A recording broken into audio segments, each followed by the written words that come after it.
How you doing, everyone? It's Aaron here, or Mr. 28. Hope you're all doing really, really well. Enjoying your weekend. Uh, Tomorrow's Father's Day, and it's going to be my sister's 28th birthday, and spring's coming. Excuse me, first day of summer's coming up on the 20th.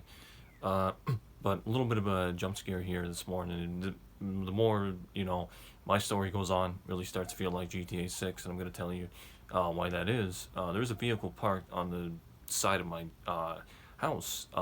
It was on the side of our lot. We have a fence. On the right hand side, we have the street.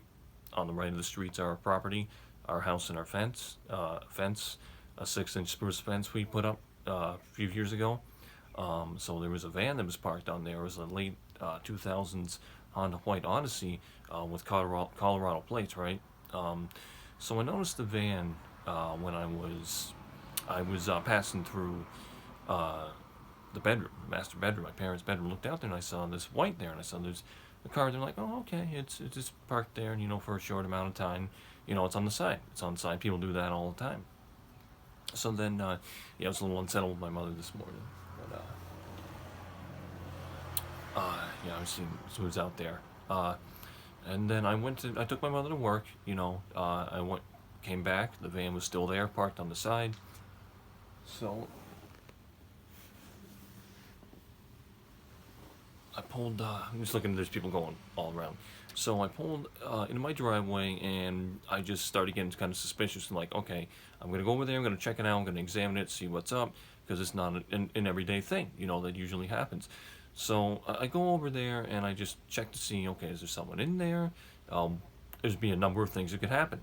And as I examined the back of the rear of the vehicle, it had Colorado plates. It had valid license plate, September 2024. So it was just renewed. License was uh, not license, registration. Plates were just renewed. Had a few months. Go figure, it's September. But I examined the front of the vehicle. There was no one there. There was no occupants to be found. In the front passenger seat, there was this like large bamboo stick in there, and then there was a guide to one of our local mountains in our state. Um, what struck me as being very suspicious is the back of the vehicle was completely blocked up. It was there was a Home Depot cardboard on the right hand on the rear passenger right passenger side.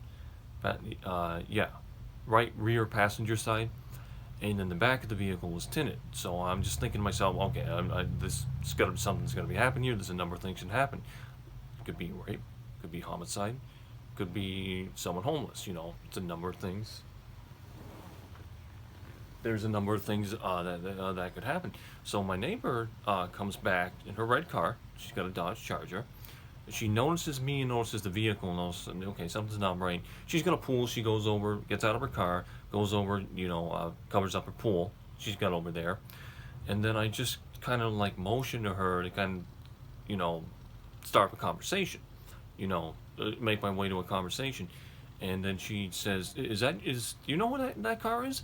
And I said, no, it's not usually parked here. And she said, well, I left this morning at 6 and it pulled up there, and it's been there ever since.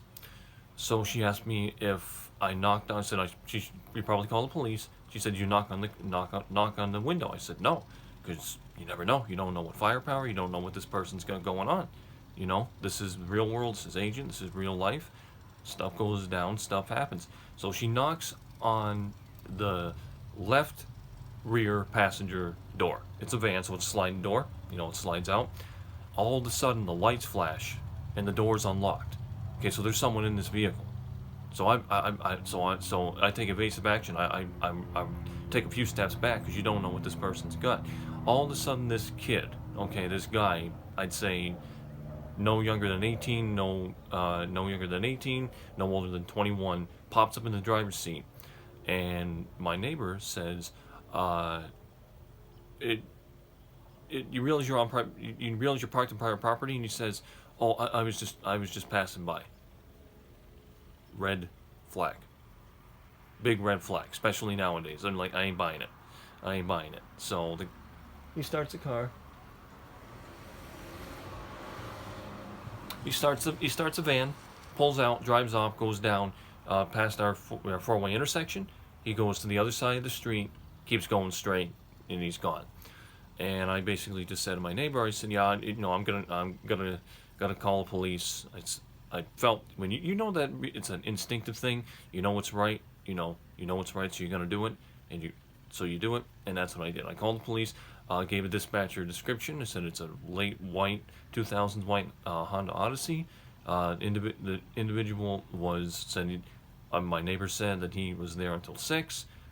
She said, "You're parked on private property." He said, "I'm just passing by." I said, "I'm not buying that because there could be a number of things that could have happened." He unlocks the doors. Evasive action, and that's what you do because you don't know what people are capable of. That's why never approach a vehicle under any circumstances, because you don't know what people are capable of. You don't know what they got. You don't know what's under that roof.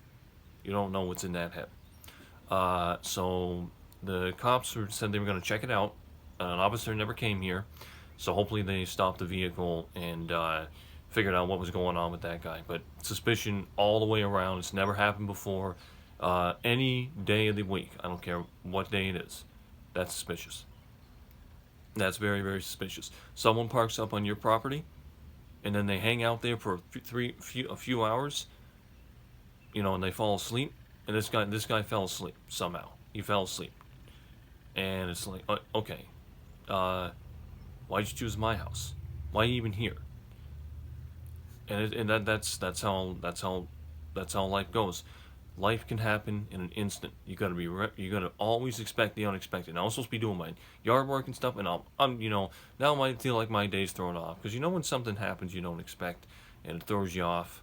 Oh, now I feel thrown off, because I gotta do my vacuuming, I gotta do my yard work. I'm gonna pick up my mother tonight. We have plenty of time for that. Do my laundry here, but it's like always, if you see something, say something, okay? Anything doesn't look right, it probably ain't right. So make sure you get the badges on the scene, call police, do something about it. You don't do something about it, well, something could be done. Much worse. And I got an app that lets me listen to the police scanner, so I can listen to my local police department's feed, so I can see what's going on, what's up. So I heard jail and arrest. He's cooperative, so I don't know if that's involving the individual that was here. Parked in the van, sleeping on the side of our house. But again, it wasn't on the side of the road, it was in the grass. Which, yeah, definitely no. My dad didn't like that. It's just really suspicious. But I'll let you know what happens if a cop shows up and, says, "What's up? What happened?" I'll let you know. But I'm Aaron, founder, CEO, 28 Games, Crazy Bitch Club, story. We always say be about your mission. Hug your loved ones always, let them know they want to hear it from you, because you want to hear it from them too. Stay safe, stay tough, stay in the fight. About this check, I just don't know. It just seems like a ploy for GTA 6 to me. I hope it happens. Alright, I gotta get to it. Take care, bye-bye. Be back with plenty more.